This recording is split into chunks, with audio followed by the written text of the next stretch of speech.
Vietnam as a destination for medical ఎడ్యుకేషన్కు. So దీంతో పాటు ఇంకోటి ఏంటంటే వియత్నాం అనేది మనకు nearest country, friendly country. So మేము చూస్ చేసుకున్న యూనివర్సిటీ ఏదైతే BMT మెడికల్ యూనివర్సిటీ, బొమ్మతో మెడికల్ యూనివర్సిటీ BMU అంటారు, దాక్లాక్ ప్రొవిన్స్ లో ఉంది. ఇక్కడ వీళ్ళకు ఓన్ హాస్పిటల్ ఏదైతే విత్ ఇన్ ద ప్రెమిసెస్ ఉన్న హాస్పిటల్లో 5 lakhs patients per annum. Clinical exposure అనేది మార్నింగ్ నుంచి ఈవినింగ్ వరకు అదే హాస్పిటల్, అక్కడే చదువుతారు, అక్కడే ల్యాబ్స్, అక్కడే పేషెంట్స్. ఇంకా మిగిలిన ఖర్చులు అవి ఎలా ఉంటాయి, ఎంతలో అయిపోతుంది మొత్తం MBBS అయ్యేసరికి? ట్యూషన్ ఫీజు ఒకవేళ స్కాలర్షిప్ ఎలిజిబిలిటీ అయితే టోటల్ ప్యాకేజ్ 15 లక్షలు అయిపోతుంది. ఒకవేళ స్కాలర్షిప్ ఎలిజిబిలిటీ లేకపోతే ఒక 50,000 అలా పెరుగుకుంటూ పోతుంది. హాస్టల్స్ కావచ్చు, separate girls hostel, separate boys hostel. Even మా కుక్కు కూడా శశివర్ధన్ ఇక్కడ నుంచి మన హైదరాబాద్ నుంచి పంపించిన కంట్రీలో ఏ కాలేజ్ ప్రమోట్ చేసినా 100% మన ఆంధ్ర కుక్కు ఉంటాడు.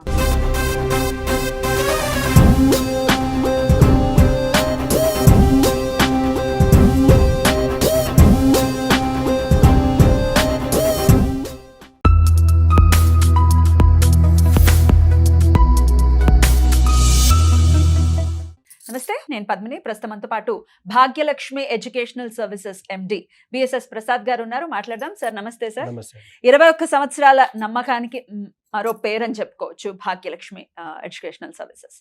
MBBS చదవటం అని అంటే అదేమి ఆషామాషి విషయం కాదు. ఇందులో రకరకాల డౌట్స్ ఉంటాయి.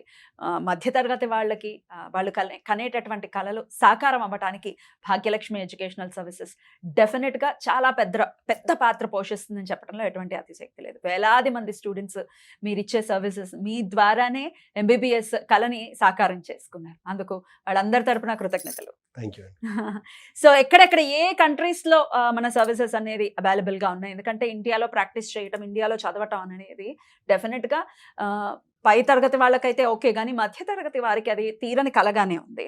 అట్లాగే సీట్స్ అవైలబిలిటీ కూడా చాలా తక్కువగా ఉంది. సో ఎక్కడెక్కడ ఏ కంట్రీస్లో అవైలబుల్గా ఉంది, ఎట్లాంటి కంట్రీలో చదివితే MBBSకి చాలా మంచి వాల్యూ ఉంటుంది, ఇవన్నీ ఒకసారి మీతో డిస్కస్ చేయాలనుకుంటున్నాం. So first of all MBBS ఉన్న డిమాండ్ ఎక్కడ కూడా అంటే వేరే కోర్సుకు లేదు ఇక్కడ. సో MBBS అంటే బైపీసీ తర్వాత MBBS కంటే సరిసమానమైన కోర్సు, కానీ అందులో అట్లీస్ట్ 50% మ్యాచ్ చేసే కోర్సు ఇండియాలో ఇప్పటివరకు రాలేదు, ఇక ముందు కూడా రాకపోవచ్చు. ఎందుకంటే doctors are God's representatives. So అంటే బ్రతికుంటేనే బిజినెస్ మ్యాన్, బ్రతికుంటేనే పోలీస్ ఆఫీసర్, బ్రతికుంటేనే లేకపోతే పొలిటీషియన్స్, బ్రతికుంటేనే ఎవరైనా.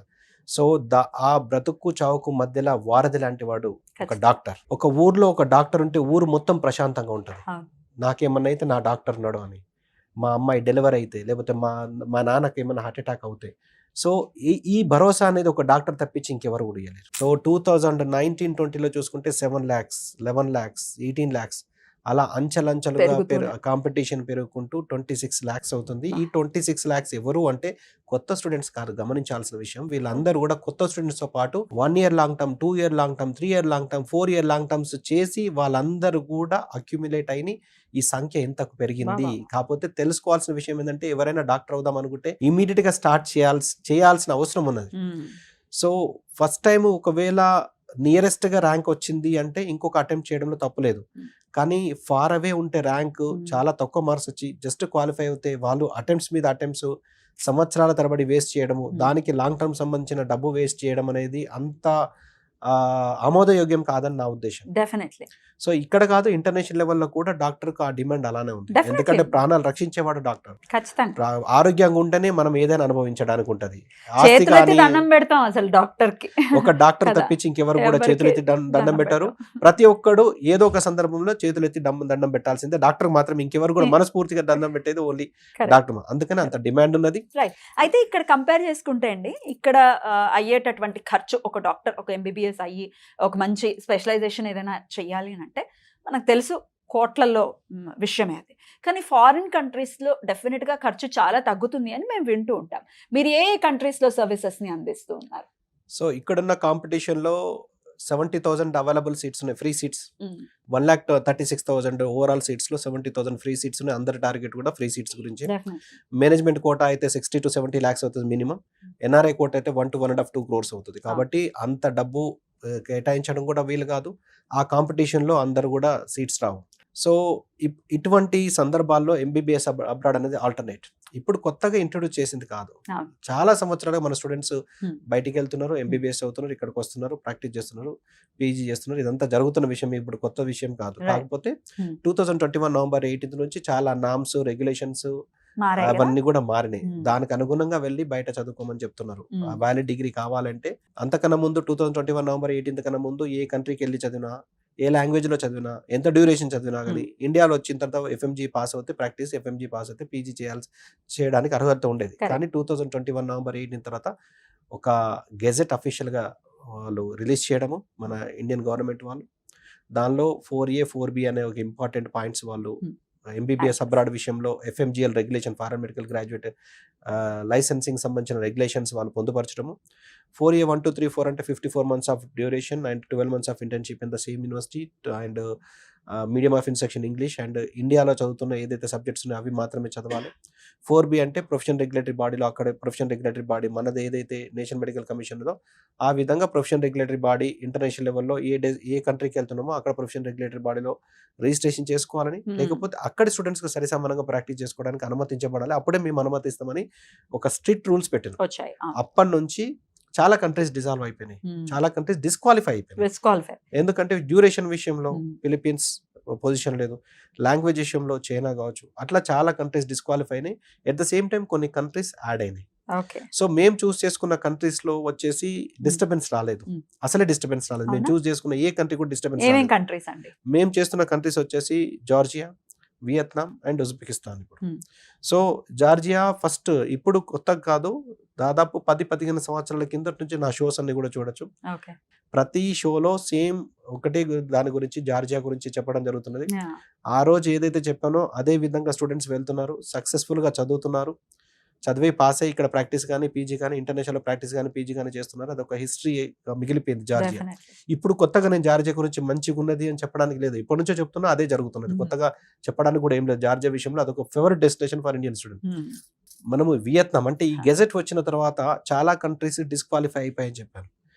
సూటబుల్ కంట్రీ ఏమైనా ఉన్నదని మేము రీసెర్చ్ స్టార్ట్ చేస్తే మాకు Vietnam as a destination for medical education కు బాగుంటది అని మా రీసెర్చ్ లో, అంటే నేను ప్రతి సంవత్సరం చాలా కంట్రీస్ తిరుగుతూ ఉంటాను, అందులో వియత్నాం విజిట్ చేసిన తర్వాత ఇది మన స్టూడెంట్స్ కు ది బెస్ట్ డెస్టినేషన్ మాకు అనిపించి ఆంధ్రప్రదేశ్ తెలంగాణ పిల్లలకు కావచ్చు ఆల్ ఇండియా లెవెల్లో 2 యూనివర్సిటీస్ ని ఫస్ట్ ఇంట్రొడ్యూస్ చేసినాం. Newton university and BMT medical university introduce చేయడం, అక్కడికి పంపించిన తర్వాత స్టూడెంట్స్ సక్సెస్ఫుల్ గా అక్కడ ఎడ్యుకేషన్ గానీ క్లైమేట్ గానీ అన్ని అడ్జస్ట్ అవ్వడం కాదండి. అక్కడ హైదరాబాద్ లో మనం ఎలా సేమ్ క్లైమేట్ ఉన్నది. వియత్నాం చూస్ చేసుకోవడానికి ముఖ్య కారణం ఏంటంటే ట్రాపికల్ క్లైమేట్.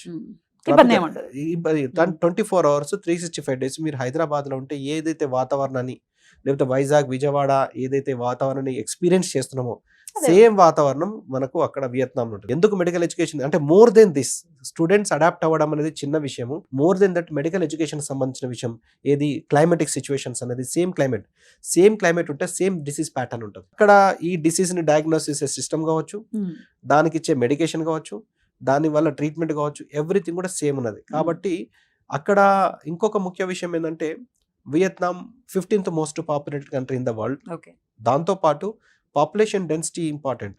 పాపులేషన్ డెన్సిటీ వచ్చేసి మన India Vietnam more or less same, 300 ± population density వియత్నాంది, 300 ± మన ఇండియాది కూడా పాపులేషన్ డెన్సిటీ. అంటే ఒక స్క్వేర్ కిలోమీటర్ లో ఎంత మంది జనాలు ఉన్నారు, పాపులేషన్ డెన్సిటీ. ఇప్పుడు సపోజ్ రష్యా కానీ కజకిస్తాన్ అని తీసుకున్నాం. రష్యాలో పాపులేషన్ డెన్సిటీ వచ్చేసి 8, ఒక 10 కిలోమీటర్ పరిధిలో 80 మంది జనాలు ఉంటారు.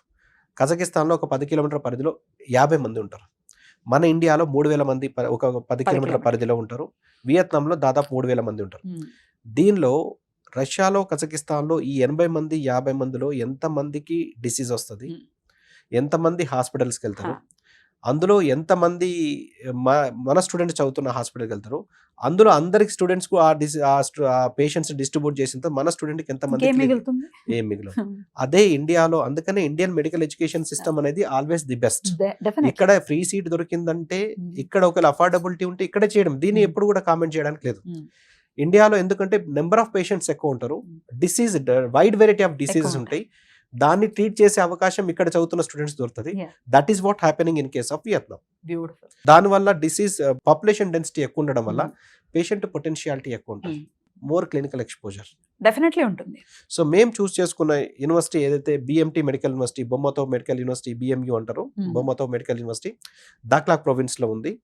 సో అక్కడ వీళ్ళకు ఓన్ హాస్పిటల్ ఏదైతే విత్ ఇన్ ద ప్రెమిసెస్ ఉన్న హాస్పిటల్లో 5 lakhs పేషెంట్స్ పర్ యానం, 5 లక్షల మంది patients, wide variety of diseases కావచ్చు, వైడ్ వెరైటీ ఆఫ్ సర్జరీస్ కావచ్చు, వైడ్ వెరైటీ ఆఫ్ ట్రీట్మెంట్స్ కావచ్చు, రోబోటిక్ సర్జరీస్ కావచ్చు, నీ రీప్లేస్మెంట్ కావచ్చు, కార్డియాక్ కావచ్చు, న్యూరో కావచ్చు, అన్ని రకాల ఆపరేషన్స్ అన్ని కూడా ఉంటాయి అక్కడ.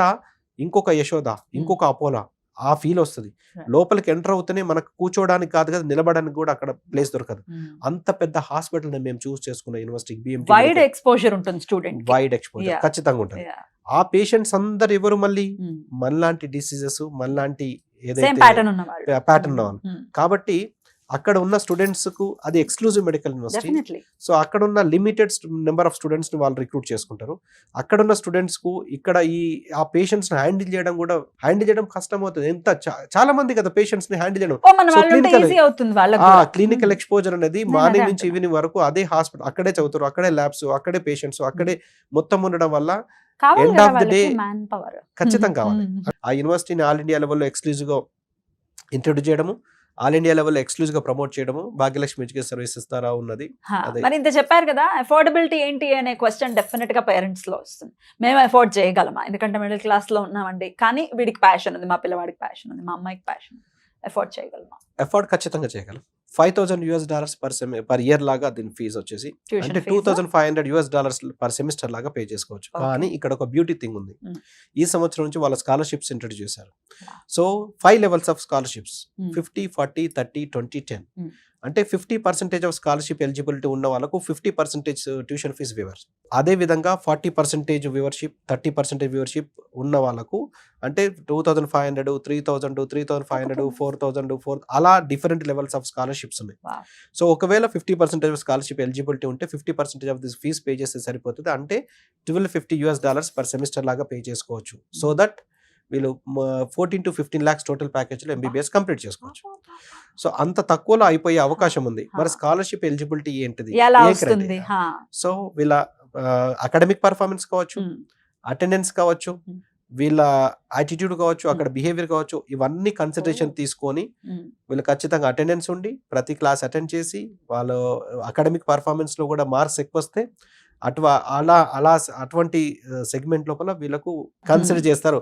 5 levels ఆఫ్ స్కాలర్షిప్స్ ఎవరికి రాలేదనుకో వాళ్ళ పర్ఫార్మెన్స్ బాగలేదని అర్థం. సో దీని వల్ల ఏంటిదంటే వీళ్ళు పోటీతత్వం పెరుగుతుంది. ఈ స్కాలర్షిప్స్ తర్వాత ఉంది, పోటీతత్వం పెరుగుతుంది. ఎందుకంటే ఇప్పుడు రూమ్మేట్ కు స్కాలర్షిప్ వచ్చింది, వీడికి రాలేదంటే వీరికి అవమానం కదా. కాబట్టి నాకు స్కాలర్షిప్ రావాలంటే నేను ఏం చదవాలి, ఎంత బాగా చదవాలి అన్న పోటీతత్వంలో మోర్ దెన్ స్కాలర్షిప్ వీళ్ళకి నాలెడ్జ్ గెయిన్ అవుతారు వాళ్ళు. So tuition fee 15 to 16 lakhs ఒకవేళ స్కాలర్షిప్ వస్తే అని చెప్తున్నారు కదా, ఇంకా మిగిలిన ఖర్చులు అవి ఎలా ఉంటాయి, ఎంతలో అయిపోతుంది మొత్తం ఎంబీబీఎస్ అయ్యేసరికి? $2,500 పర్ ఇయర్ లాగా ఫుడ్ అండ్ అకామిడేషన్ అన్ని విషయాలలో. సో $2,500 అంటే some around 2,40,000 plus 30-40,000 plus or minus. ఆ హాస్టల్ ఫీజు అనేది మన ఇండియాలో కూడా, మన హైదరాబాద్లో కూడా హాస్టల్ ఫీజు ఉన్నది. సో ఫస్ట్ ఇయర్ వీళ్ళు ఖచ్చితంగా హాస్టల్ ఉండాలి. ఎందుకంటే వాళ్ళకు they are new to country, they are new to that city, they are new to that university. తర్వాత సెకండ్ ఇయర్ నుంచి ఉండకపోవడం ఆప్షనల్. కొంతమంది పిల్లలు అది సేఫ్ కంట్రీ కాబట్టి కొంతమంది పిల్లలు 2, 3, 4 కలిసి బయట ఒకవేళ లివింగ్ కాస్ట్ అనేది వెరీ బాటమ్ లో ఉంటది. మెయిన్ గా మనం చూసుకోవాల్సింది ట్యూషన్ ఫీజు. ట్యూషన్ ఫీజు ఒకవేళ స్కాలర్షిప్ ఎలిజిబిలిటీ అయితే టోటల్ ప్యాకేజ్ 15 లక్షలు అయిపోతుంది. ఒకవేళ స్కాలర్షిప్ ఎలిజిబిలిటీ లేకపోతే ఒక 50,000 అలా పెరుగుకుంటూ పోతుంది. సో దీంతో పాటు ఇంకోటి ఏంటంటే వియత్నాం అనేది మనకు nearest country, friendly country. Vietnam అనేది బుద్ధిజం అండ్ హిందూయిజం. సో మన ఆచార వ్యవహారాలన్నీ కూడా వియత్నాంకు మన ఇండియాకు సిమిలర్ గా ఉంటాయి. ఫాలో చేస్తుంటారు వాళ్ళు. ఖచ్చితంగా ఫాలో చేస్తుంటారు. అక్కడ బుద్ధుని టెంపుల్ కావచ్చు, స్టాచ్యూస్ కావచ్చు, మన హిందూ దేవాలయాలు కావచ్చు ఉండడము. మనకు డైరెక్ట్ ఇక్కడ నుంచి ఫ్లైట్స్ ఉన్నాయి. హైదరాబాద్ నుంచి 4.5 hours లో వియత్నాం రీచ్ అయిపోవచ్చు డైరెక్ట్ ఫ్లైట్స్. వాళ్ళ కలకట్టా నుంచి అయితే 2.5 hours లో రీచ్ అయిపోవచ్చు, ఎందుకంటే వెరీ నియరెస్ట్ కంట్రీ. అక్కడ ఈ population density, patient potentiality and safety, సెక్యూరిటీతో పాటు ఇంకొక బ్యూటీ థింగ్ ఏంటంటే మన ఇండియాలో ఏదైతే విధంగా క్యాడవర్స్ అంటే డెడ్ బాడీస్ మీద డిసెక్షన్ జరుగుతుంది కదా, ఇండియా తర్వాత ఎంబీబీఎస్ అబ్రాడ్ విషయంలో ఓన్లీ వియత్నాంలో మాత్రమే క్యాడవర్స్, డెడ్ బాడీస్ ప్రొవైడ్ చేస్తారు. రియలిస్టిక్ గా హ్యూమన్ బాడీస్ మీద ప్రాక్టీస్ జరుగుతుంది. సో అంటే ఎవరైతే ఇండియా అంటే ఎడ్యుకేషన్ సిస్టమ్ మిస్ అయినాము, లేకపోతే ఇండియాలో కాంపిటీషన్లో మేము సీట్ సాధించలేకపోయినాము, ఇంత డబ్బు 1 to 1.5 crore పెట్టి చదవలేకపోయినాం అన్న వాళ్ళకు Vietnam is the best destination. It is nothing but India to India. ఇండియాలో చదువులో మిస్ అవ్వడం వల్ల మళ్ళీ ఇండియాకు వెళ్తున్నట్టే ఉంటుంది తప్పించి వేరే కంట్రీకి వెళ్తున్నట్టు ఉండదు. సో అన్ని విధాల సేఫ్టీ సెక్యూరిటీ కూడా చాలా బాగుంటుంది. అక్కడ ఎంబీబీఎస్ చేస్తే దాని వాల్యూ ఇండియాలో ఎలా ఉంటుందండి? సో రీసెంట్గా మేము బిఎంటీ మెడికల్ యూనివర్సిటీ, మేము చేస్తున్న యూనివర్సిటీ బిఎంటీ, ఇప్పుడు మనం డిస్కస్ చేస్తున్న బిఎంటీ మెడికల్ యూనివర్సిటీ బొమ్మతో మెడికల్ యూనివర్సిటీ దాఖ్లాక్ ప్రొవిన్స్లో ఉంది. సో ఈ యూనివర్సిటీకి సంబంధించి రీసెంట్గా 2 months బ్యాక్ మన Indian embassy in Vietnam, so Mahesh Chandgiri గారు స్పెషల్గా మన యూనివర్సిటీకి విజిట్ చేశారు. విజిట్ చేసి అంటే బిహాఫ్ ఆఫ్ మన ఇండియన్ స్టూడెంట్స్ తరపు నుంచి, ఎన్ఎంసీ తరపు నుంచి, ఎన్ఎంసీ గైడ్ లైన్స్ ఏదైతే అడుగుతున్నదో ఎండ్ ఆఫ్ ది డే మనకి ఏం కావాలి, సో ఇండియాలో ఏ విధంగా మనకి ఇండియా నుంచి బయటికి పోయి చదువుతున్న స్టూడెంట్స్కు ఇండియాకు ఏం కావాలని మన ఎన్ఎంసీ డిసైడ్ చేస్తారు. మనం ఏ కంట్రీకి అయితే వెళ్ళి చదువుతున్నామో వాళ్ళు ఏం ప్రొవైడ్ చేస్తున్నారు, మెడికల్ ఎడ్యుకేషన్ విషయంలో ఏ సబ్జెక్ట్స్ ఫాలో అవుతున్నారు, ఏ కరికులం ఫాలో అవుతున్నారు, ఎన్ని సంవత్సరాలు టీచ్ చేస్తున్నారు, ఏ లాంగ్వేజ్లో టీచ్ చేస్తున్నారు, ఎలా క్లినికల్స్ ఎక్స్పోజర్ ఎలా ఉంటుంది అన్నది మన ఇండియన్ గవర్నమెంట్కి అవసరము, నేషనల్ మెడికల్ కమిషన్కి అవసరం. సో మన నేషనల్ మెడికల్ కమిషన్ తరపు నుంచి మహేష్ చాంద్గిరి గారు ఎవరైతే కౌన్సిలర్ జనరల్ మన హోచిమిన్ సిటీ వియత్నాంలో ఉన్నారో వాళ్ళు ప్రత్యేకించి బిఎంటీ మెడికల్ యూనివర్సిటీకి విజిట్ చేయడం జరిగింది. మన ఇండియన్ గవర్నమెంట్ తరపు నుంచి విజిట్ చేయడం జరిగింది. అందులో భాగంగా as a representative of BMT medical university మమ్మల్ని కూడా ఇన్వైట్ చేయడము, మా తరపు నుంచి మేము టీం అక్కడ అటెండ్ చేయడము, తర్వాత ఆ యూనివర్సిటీకి సంబంధించిన ఎవరైతే rector, vice rector, director, international department, faculty members, dean వాళ్ళందరూ కూడా అంటే 3 teams, ఒకటి ఆ యూనివర్సిటీకి సంబంధించిన టీం, ఒకటి మన ఇండియన్ గవర్నమెంట్కి సంబంధించిన ఏదైతే కౌన్సిలర్ జనరల్ మహేష్ చాంద్గిరి గారు వాళ్ళ టీం, తర్వాత ఆ యూనివర్సిటీని రిప్రజెంట్ చేసింది స్టూడెంట్స్ని మేము అక్కడ రిక్రూట్ చేస్తున్నది మేము కాబట్టి మేము ఈ 3 టీంలు సుదీర్ఘంగా 3 hours మేము డిస్కస్ చేయడం జరిగింది. ఏది అసలు మన ఇండియాకి ఏం కావాలి, ఆ యూనివర్సిటీ ఏమి ఇస్తున్నదన్న దాని మీద పూర్తి డిస్కషన్ జరిగింది. ఎండ్ ఆఫ్ ది డే వాళ్ళు fully satisfied what they are providing in the university.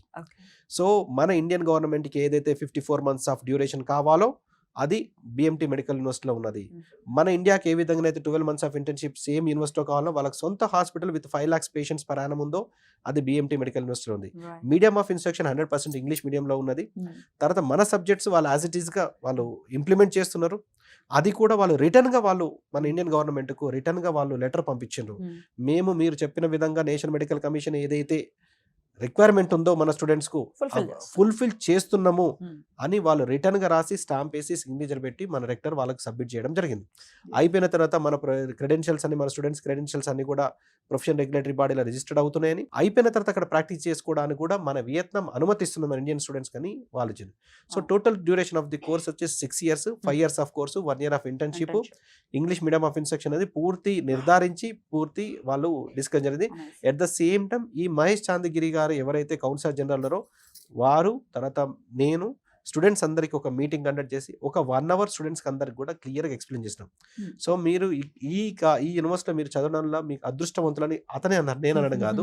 ఎందుకంటే ఇంత పెద్ద హాస్పిటల్, ఇంత ఎస్టాబ్లిష్మెంట్, ఇంత తక్కువలో మీరు చదివే అవకాశం దొరికిందని సార్ అన్నారు. ఇట్స్ అ బూన్ అండి, డెఫినెట్ గా చదువుకోవాలనుకునే వాళ్ళకి ఇట్స్ అ బూన్, డెఫినెట్ గా యూటిలైజ్ చేసుకోవాలి. ఎందుకంటే ఎంబీబీఎస్ చేద్దాము అతి తక్కువలో ఖర్చు అంటే ఇక్కడ పాసిబుల్ లేదు.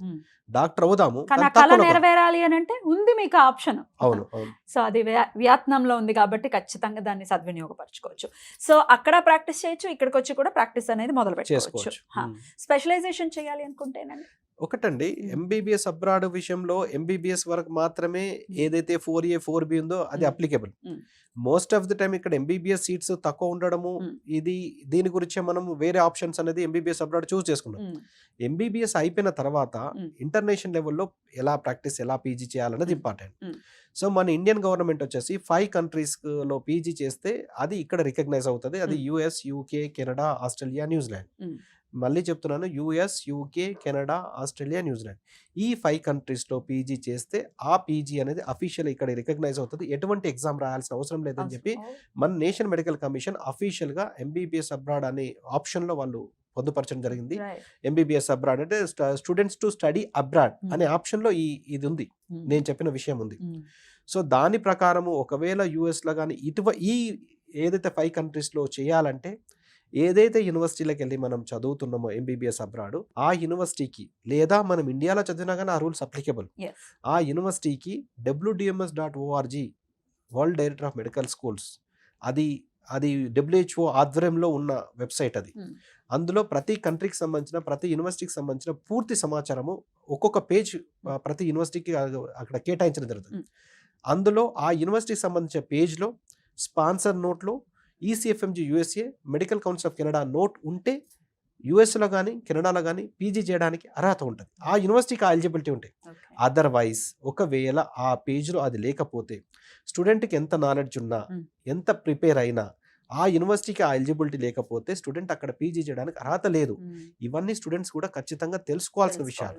స్టూడెంట్స్ ఖచ్చితంగా వెరిఫై చేసుకోవాల్సిన వెబ్సైట్స్ వచ్చేసి national medical commission India official website, gazette withdraw వాళ్ళు డౌన్లోడ్ చేసుకొని చూడాలి. WDMS.org simple website. ఏ కంట్రీ కావాలంటే ఆ కంట్రీ సెలెక్ట్ చేసుకొని, ఆ కంట్రీలో ఉన్న ఏ యూనివర్సిటీ కావాలో ఆ యూనివర్సిటీకి ఇప్పుడు నేను చెప్పిన విషయాలన్నీ కూడా అందులో ఉన్నాయా లేదా వీళ్ళు నిర్ధారించుకోవాలి. సో ఇవన్నీ తర్వాత ఆ కంట్రీకి సంబంధించిన ఏదైతే ఇన్ఫర్మేషన్ ఉందో ఆ కాలేజ్ సంబంధించింది మేము కానీ మాలాంటి ఎవరైతే రిప్రజెంటేటివ్ దాన్ని ప్రమోట్ చేస్తున్నారో వాళ్ళ దగ్గరికి వెళ్తే పూర్తి సమాచారం విత్ ఎవిడెన్స్తో సహా, విత్ రెఫరెన్స్తో సహా వాళ్ళకి తెలుస్తుంది. ఆ విధంగా తెలుసుకోవాల్సిన బాధ్యత స్టూడెంట్స్కు, పేరెంట్స్కు ఉంటుంది. లేకపోతే నష్టపోయేది స్టూడెంటే. ఎందుకంటే ఆగస్ట్ 2023 ఒక public notice national medical commission NMC official వెబ్సైట్లో పబ్లిక్ నోటీస్ ఉంచడం జరిగింది. ఒకవేళ wrong selection of country, wrong selection of university వల్ల ఒకవేళ వాళ్ళు స్టూడెంట్ ఏదైనా నష్టపోతే దానికి సోల్ రెస్పాన్సిబిలిటీ స్టూడెంట్ అని చెప్పిండ్రు. పంపించిన వాళ్ళది కాదు, కాలేజీది కాదు, ఇంకెవరిది NMCది కాదు, స్టూడెంట్ది మాత్రమే అన్నారు. కాబట్టి it is the responsibility of the student and parent to cross verify and verify all the official websites. ఏదో గూగుల్ మైండ్ఫుల్ గా ఉండాలి, ఊరికే అట్లా రాండమ్ గా. ఇది ఇంజనీరింగ్ కాదండి, ఇది మాస్టర్స్ కాదు, ఇంజనీరింగ్ కాదు. ఏమైనా తప్పైతే వచ్చి ఇది కాకపోతే ఇంకోటి ఎవడో కంపెనీ తీసుకుంటాడని కాదు. ఇది హెల్త్ కేర్ సిస్టమ్.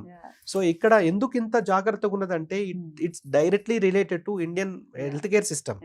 ఇండియాలో ప్రజల ఆరోగ్యానికి సంబంధించిన డైరెక్ట్ రిలేటెడ్ కాబట్టి ఈ జాగ్రత్తలన్నీ ఖచ్చితంగా స్టూడెంట్ తీసుకోవాలి. తీసుకుంటేనే ఇక్కడ వ్యాలిడ్ అవుతుంది. సో క్వాలిటీ ఆఫ్ ఎడ్యుకేషన్ నుంచి ఇంతకుముందు నేను హాస్పిటల్ గురించి చెప్పాను. అక్కడ ఈవెన్ ఈ యూనివర్సిటీలో వచ్చేసి మన ఇండియన్ డాక్టర్స్ కూడా వాళ్ళు ఇన్వైట్ చేసి FMGకి సంబంధించింది కావచ్చు, లేకపోతే ఈ మన ఇండియాకి సంబంధించిన కరికులం ఇంప్లిమెంట్ చేస్తున్నారు. ఇండియన్ డాక్టర్స్ తోటి కూడా టీచ్ చేపిస్తున్నారు, ఇంటర్నేషనల్ డాక్టర్స్ తోటి టీచ్ చేపిస్తున్నారు. కాబట్టి ఎవరైనా MBBS అబ్రాడ్లో చేయాలంటే వియత్నాంని ఒక ఫేవరెట్ డెస్టినేషన్ చూసుకోవచ్చు. అక్కడ మన కేర్ టేకర్స్ కావచ్చు, మేనేజర్స్ కావచ్చు, కుక్స్ కావచ్చు, అందరు ఉన్నారు. ఈవెన్ మన కంపెనీ వచ్చేసి సేమ్ భాగ్యలక్ష్మి ఎడ్యుకేషన్ సర్వీసెస్ జార్జియాలో registered, same Bhagyalakshmi education services వియత్నాంలో కూడా రిజిస్టర్డ్ కంపెనీ. కాబట్టి అక్కడ మీకు అన్ని విధాల సర్వీసెస్, హాస్టల్స్ కావచ్చు, separate girls hostel, separate boys hostel. Even మా కుక్ కూడా శశివర్ధన్ ఇక్కడ నుంచి మన హైదరాబాద్ నుంచి పంపించడం. ప్రతి ఫుడ్ విషయంలో మేము ఏ కాలేజ్ ప్రమోట్ చేసినా, ఏ కంట్రీలో ఏ కాలేజ్ ప్రమోట్ చేసినా 100% మన ఆంధ్ర కుక్ ఉంటారు, ఖచ్చితంగా ఉంటారు. కాబట్టి మనం తినే ఏదైతే టిఫిన్స్ ఉన్నాయో ఇడ్లీ, వడ, దోశ, పూరి, ఉత్తప్ప, మైసూర్ బజ్జీ, అవి మార్నింగ్, మధ్యాహ్నం, రాత్రి వెజిటబుల్ కర్రీస్, రైస్తో పాటు చపాతీతో పాటు, తర్వాత వీక్లీ ఒక 4 to 5 times నాన్ వెజ్. ఇట్లా సిస్టమేటిక్గా మెనూ మెయింటైన్ చేస్తాం. మా పిల్లలు ఏ పూట ఏది తీసుకుంటున్నారో మాకు వాట్సాప్లో ఆ మెసేజ్ కూడా వస్తుంది, ఆ ఫోటో కూడా వస్తుంది. అంత జాగ్రత్తగా చూసుకుంటాం. అలా ఈ భాగ్యలక్ష్మి ఎడ్యుకేషన్ సర్వీసెస్ కూడా నేను, మా మిస్సెస్ పల్లవి మేడం చూసుకుంటుంది. సో పల్లవి మేడం కూడా మాతో పాటు CEO ఉన్నది. కాబట్టి అమ్మాయిల విషయంలో మేడం, అబ్బాయిల విషయంలో నేను, ఓవరాల్గా ఏమని ఉంటే మేము చూసుకుంటాం. సో అన్ని విధాల సర్వీసెస్ దొరుకుతాయి స్టూడెంట్స్. అమేజింగ్. సో డాక్టర్ కళ ఇక్కడ నెరవేరట్లేదు, ఇంకా అయిపోయింది, ఇంక వేరే దానికి వెళ్దామా, ఫార్మసీ వైపు వెళ్ళిపోదామా అనే ఆలోచనలో కూడా ఉంటారు. ఎఫోర్డ్ చేయలేమేమో అనుకుంటారు, కాదు, అది ముమ్మాటికి తప్పు అని చెప్తున్నారు. కాబట్టి రైట్ పాత్లో వెళ్ళాలి. ఎప్పుడైనా కానీ ఎటో వెళ్ళిపోయాము, మా పేరెంట్స్కి నాలెడ్జ్ లేదు, మాకు కన్ఫ్యూజన్ ఉంది అనుకున్నప్పుడు డెఫినెట్గా రైట్ చాయిస్లోకి వెళ్ళాలి అనుకుంటే కాంటాక్ట్ చేయండి భాగ్యలక్ష్మి ఎడ్యుకేషనల్ సర్వీసెస్. మిమ్మల్ని ఎలా గైడ్ చేయాలి, 21 సంవత్సరాల నుంచి వాళ్ళు ఈ ప్రాక్టీస్లో ఉన్నారు, ఇంత ఎక్స్పీరియన్స్ ఉంది కాబట్టి మిమ్మల్ని కరెక్ట్గా గైడ్ చేస్తారని చెప్పడంలో ఎటువంటి అతిశయోక్తి లేదు. సో ఇంకా ఏమైనా క్వరీస్ ఉంటే కనుక స్క్రీన్ మీద కనపడుతున్నటువంటి నంబర్స్కి కాంటాక్ట్ చేయండి. చాలా అద్భుతంగా, విపులంగా మాకు అన్ని విషయాలు తెలియజేశారు. కృతజ్ఞతలండి. నమస్తే.